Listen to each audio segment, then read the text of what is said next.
Welcome to my YouTube channel. My name is Tinashe Kanda, and I'm a final year student at African University studying international relations. So today I'm going to discuss about on how leaders took advantage of the COVID-19 pandemic. As we know, the COVID-19 pandemic started in 2019 in China and Wuhan. So this pandemic we know was declared a pandemic, and there were measures which were put in place by the World Health Organizations, and some were imposed by the governments so as to curb the spread of the COVID-19 pandemic. We saw the wearing of face masks, we saw the imposition of close of businesses, and people working from home, and virtual platform was the only solution. So public gatherings were banned, and so some sort of and other measures which were implemented. So I'm going to talk about how these leaders took advantage of the COVID-19 pandemic. So first of all, we should know that uh, human security, of course, is an issue. Human security, they are entitled for protection, but to some extent, there was some sort of repression, oppression, the use of state apparatus in terms of threatening or intimidating uh, the people. So first of all, you should know that there's a declaration, whether it's the universal declaration of human universal declaration on people's rights, which was the 1948 one, and the civil and protection of human of civil protection of political rights, and also the Africa. We have particularly in Africa, the African People's Charter on Human People's Rights. So all these they are entitled to protect the human beings, and these laws they've also been domesticated from the international law to be domesticated in those governments, so that they act as a guide or as in the constitution to protect the citizens. So going on, the especially the African leaders, they took advantage of this COVID-19. So COVID-19 led to a number of issues. It affected environmental security. It was not spared. The economy was not spared because of the closure of businesses. Also, food security was threatened because of the COVID-19. It also affected a lot of things. Um, People were suffering. The health sector was also affected. But the question is, how the African leaders took advantage of this, the COVID-19 pandemic, the political security for the people, which is in connection with the civil and political rights of individuals. So, political security for people, it means that uh, during the COVID-19, uh, people's rights they are supposed to be respected. So the COVID-19 pandemic did not only had an impact on health and economic crisis, but it also led to political crisis is because of the authoritarian leaders. They took advantage of this, the likes of Rwanda, Zimbabwe, Uganda.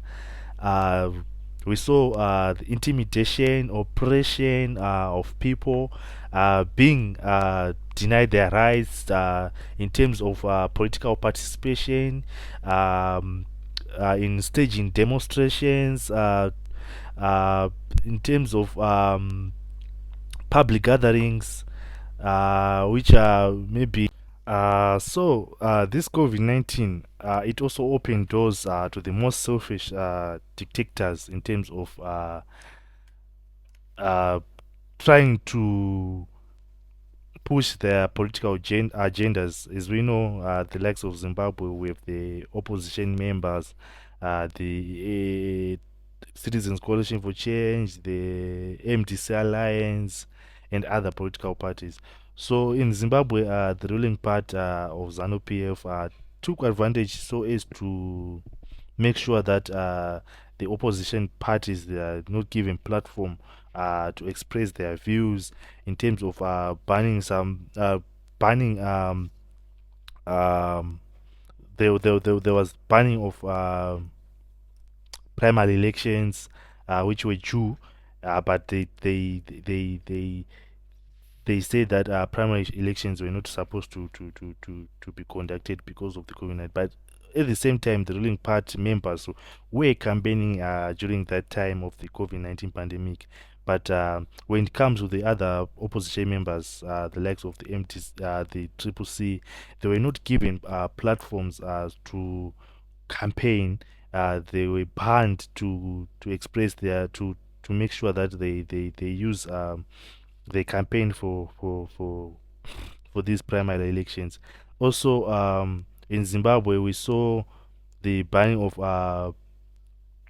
uh, demonstrations when people were supposed to express their views in terms of the constitution, which says that people are subjected to, they are allowed to express their views in terms of uh, giving petitions in terms of giving the petitions. They were not allowed to do that, which saw the arrest of some political leaders, the likes of Joke Vume and his counterparts. Okay, another example is Burundi. During the 2020 elections, it took advantage of the COVID-19. For instance, they use the Machiavellian way of radical means in terms of they declared that international agencies and independent observers, they were not allowed, they were given what is called a persona non grata. uh, they were not allowed to observe the elections which were in Burundi. So these elections they took they these elections uh, took place in the absence of the international observers, and there was there were issues of torture, sexual assault, and also the media, social media was also blocked, which shows the element of authoritarian digitalization, and also there was issues of killings and also arrest of and beatings of the other political oppositions. So we say these authoritarian leaders, they also they took advantage of this in terms of the violation of human rights, which are enshrined in the civil and political rights of individuals. Also, moving on, we talk of also the in Zimbabwe, they were during the COVID-19, the elections were due, the primary elections were due, and due to to the pandemic, the Zimbabwean government saw it as an opportunity to take time or to postpone these primary elections with a year, by a year, and these were conducted recently in 2022. So these elections, they were also postponed in liberal and or illiberal countries. They We saw the postponing of elections during the COVID-19 of the local elections in Britain and across the Atlantic. The U.S. Democratic Party also postponed the 16 primary elections vis-a-vis to the issue of Zimbabwe. Some leaders in like the Israeli Prime Minister also took advantage of this COVID-19 in terms of corruption. The Israeli Prime Minister Benjamin Netanyahu, he suspended the courts as he was facing the corruption charges. As you know, the corruption is a cancer. Everywhere you go, you always find corruption. So they took advantage of this, and they portrayed their authoritarian leadership in terms of using COVID-19 as a stepping stone, not to appear in courts. Also, on the measures which were taken to keep the COVID-19 pandemic, we saw the authoritarian uh, tendencies in Algeria, where there was a public regulation of the health, where we see the political protesters, the government taking an opportunity to block the protesters, which were underway for nearly a year in Algeria. They took advantage of this COVID-19, and people, as we know, people, they are entitled to for freedom of expression and freedom of speech, and also freedom to lodge petitions. But these are also as undermined by the authoritarian regimes in terms of COVID-19 pandemic. Moving on. Another example of authoritarian leadership, which was portrayed during the COVID-19 pandemic, it was the Turkmen government. It denied the outbreak of the COVID-19 pandemic. It was actually the government was actually arresting the people for wearing face masks for that.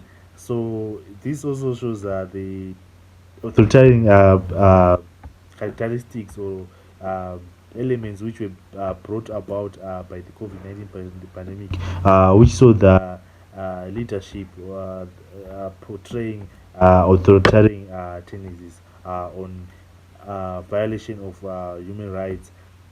There's another group in Hungary with also the authoritarian tendencies during the COVID-19 pandemic. It was called the Ostrich Alliance. They also had a trend of not imposing lockdowns on the national level.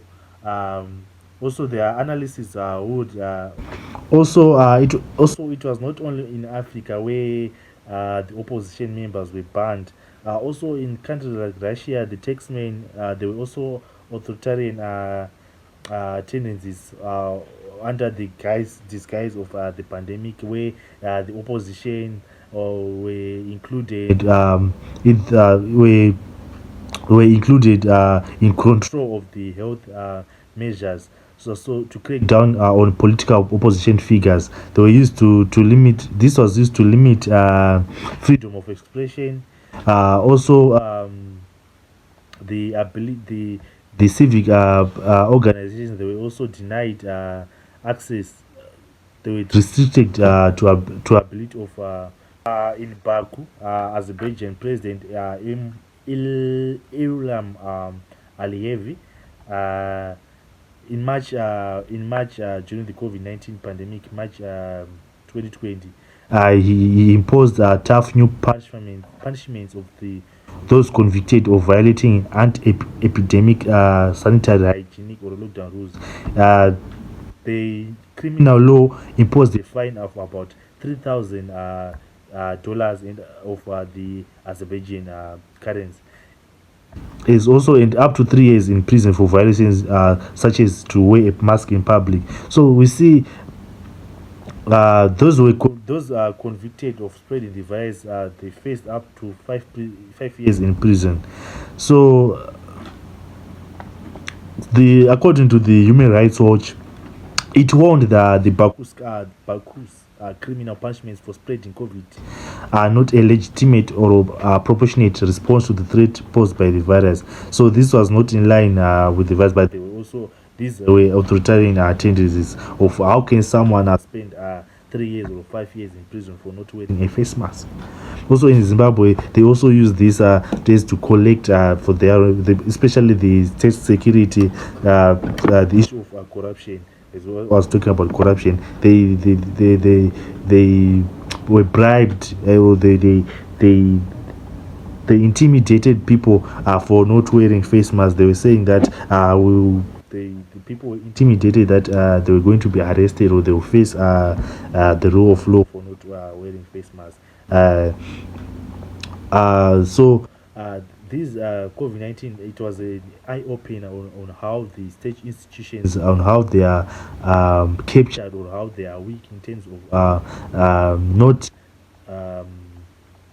not practicing or not achieving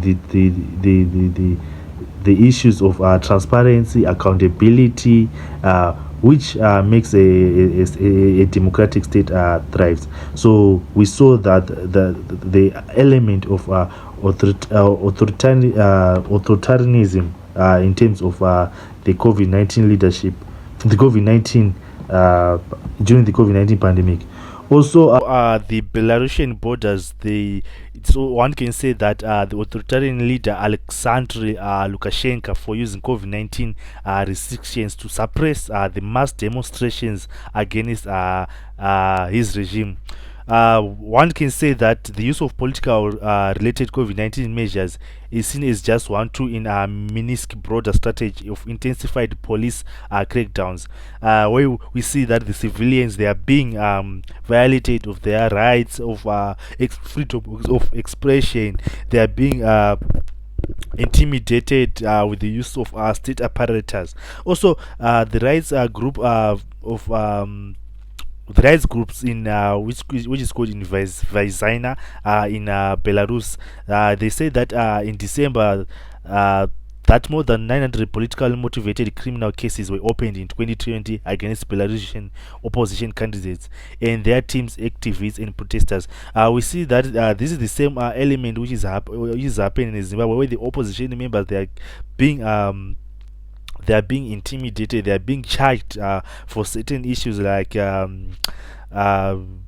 the likes of Jacob Ngaruvume. He was charged for planning a demonstration on July 30, if I'm not mistaken, July 30, 2021.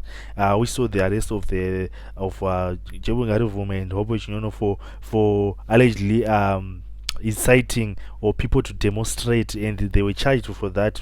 As a result, and the government was in disguise, saying that it was illegal because of the COVID-19 lockdown measures. Also,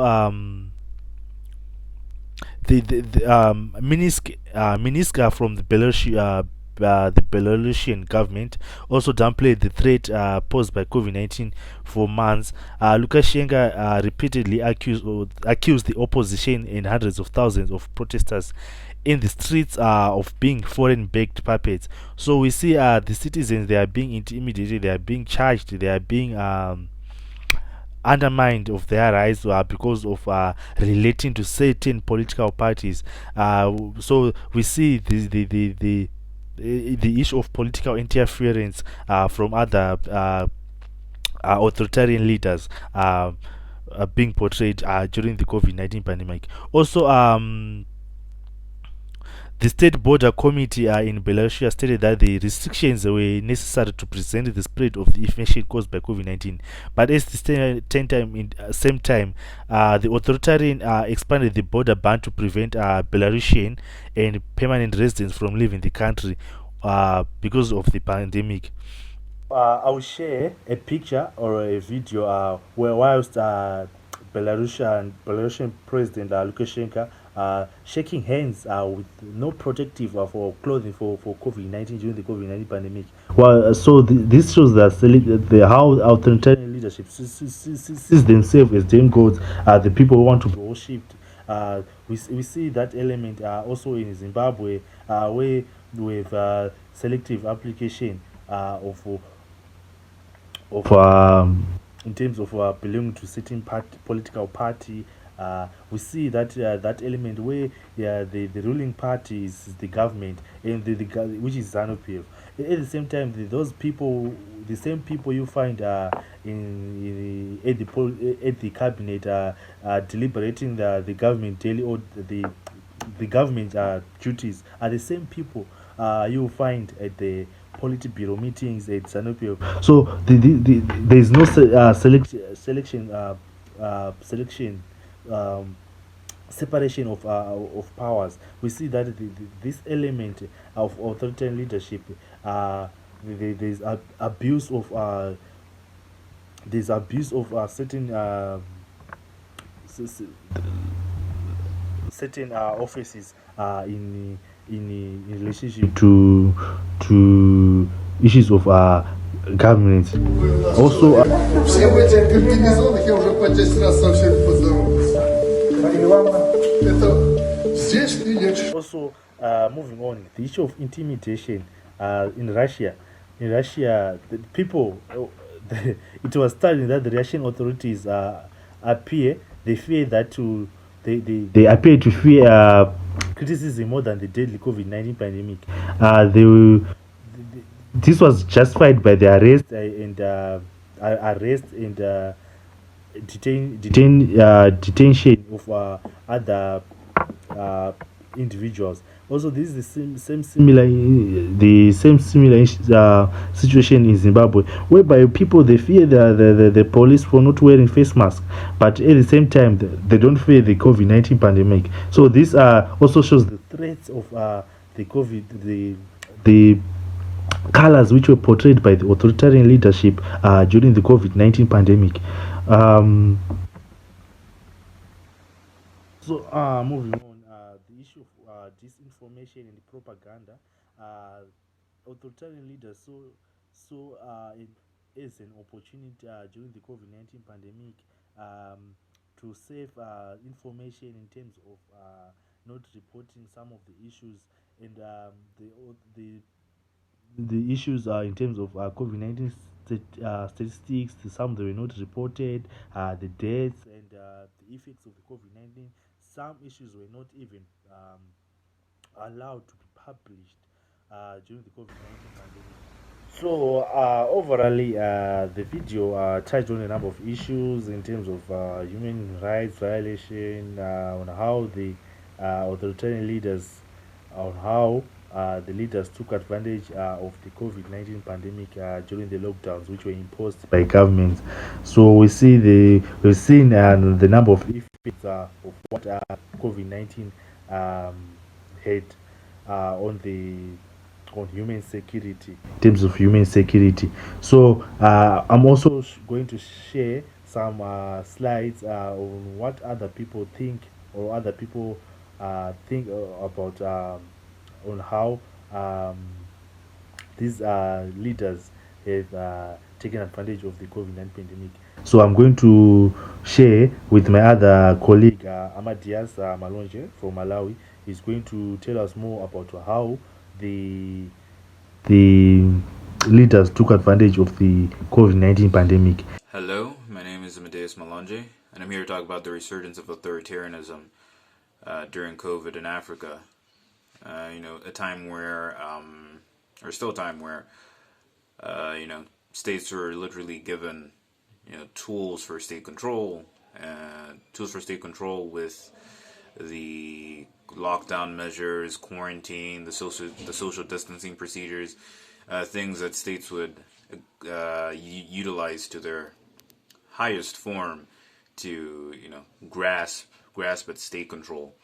We'd see that in countries like Uganda, Ethiopia, and Tanzania during election periods where they delay elections or use the excuse for social distancing measures to stop political rallies and political campaigns. I think there's also the case of Tanzania where Tundu Lissu was arrested during the election campaign against John Magufuli because he was breaking COVID protocol. So yeah, it was this, and they'd also use COVID measures to disseminate information online to manipulate the publics. So so during this time it was very ripe. It was very ripe of state control, and many countries taking advantage of these COVID protocols to fully grasp at state control. And it was just also in various countries where they also crack down. Even in Tanzania, they would literally crack down on populations using COVID as the context as to why that happened. So yeah, I believe that there was just they were definitely handed they're definitely handed state control in the form of COVID procedures that they could fully take advantage of. Even though yes, it was definitely legitimate to legitimate these. It was legitimate to actually implement these procedures at the time of COVID, but it was also very handy towards African governments to use these. So we have seen a number of issues in terms of authoritarian tendencies in Russia, Poland, Hungary, and issue of postponement of elections. So now we continue talking on how these authoritarian leaders are being viewed by another uh, experts from international relations. Stay tuned. Also, I'm going to share a video from on how Hungarians, people from citizens from Hungarians, think about their leader on issues of authoritarian tendencies, authoritarian rule during the COVID-19 pandemic. Stay tuned. National response. Above all, we must readjust our lives and behaviors, including foregoing certain fixtures, activities, and practices we had grown accustomed to in order to keep the pandemic at bay. This holds true at all levels, at personal, community, and national level. Today, government deliberated on this looming threat and has decided to take additional measures to ensure that our national response is effective, comprehensive, and complete. 1. Chiwenga, who is also the country's health minister, said the hard lockdown was indeed necessary in order to try and curb the increasing number of COVID-19 cases. Our correspondent in Zimbabwe, that's Effort Musekiwa, spoke to residents in Harare. It's an unfair decision. Yes. Why ambush us? At least they should have given us about 2 weeks or so that we can decide, we can make plans for our lives. Now we don't have food, we have nothing. So how are you going to survive? It doesn't make sense. It's going to be tough. What you can see is, you can see. Sikeresen védtük meg a hazánkat. We successfully defended our country. Our achievement is comparable to any other country, and we did that within democratic frameworks. But many of the new powers don't expire or have anything to do with COVID. In Hungary, Orban withheld COVID relief money from his political opponents. Parliament temporarily gave him the power to rule by decree. He declared victory over the virus. Crackdown is against freedom of the press, and we've seen governments all over the world restrict freedom of the press. What's the long-term impact of some of those measures? The instinct to crack down on the free press and to try and control speech and to channel it in certain directions, I think has always been with us. And the coronavirus simply allowed some governments to take advantage of that situation, remembering that for many people, moments when they are afraid and when they fear for their lives are often moments when they are willing to trade freedom for security or freedom. In a World War II commemoration parade, police shoved protesters into vans thanks to a new measure against public assembly. Vladimir Putin won a referendum that extends his power until 2036. In Egypt, Dr. Hani Bakr was arrested for a Facebook post criticizing the government for sending medical masks abroad when he didn't have enough in his own practice. Abdel Fattah el-Sisi's government has arrested more than a dozen people for criticizing the official COVID response.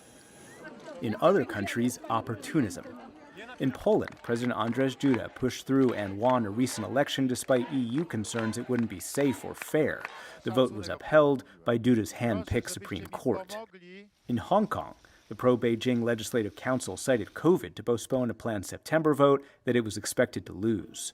Pro-democracy groups say more than 60 elections have been postponed during COVID, and more than 40 countries have restricted press freedom. these leaders say extraordinary times they've been waiting for. Pro-democracy groups say that authoritarianism was already on the rise before COVID-19. And as Nick Schifrin tells us, the pandemic has accelerated that trend. So to conclude this presentation on COVID-19 pandemic, on how the leaders took advantage of this COVID-19 pandemic, we've heard the number of issues from discussions and the presentations on how there was authoritarian tendencies in terms of infringement of civil and political rights of individuals, in terms of infringement of the human rights as stipulated in international law and the constitutions. So you are free, guys, to share, to press the share button and put comments in the comment section for further discussions. I thank you.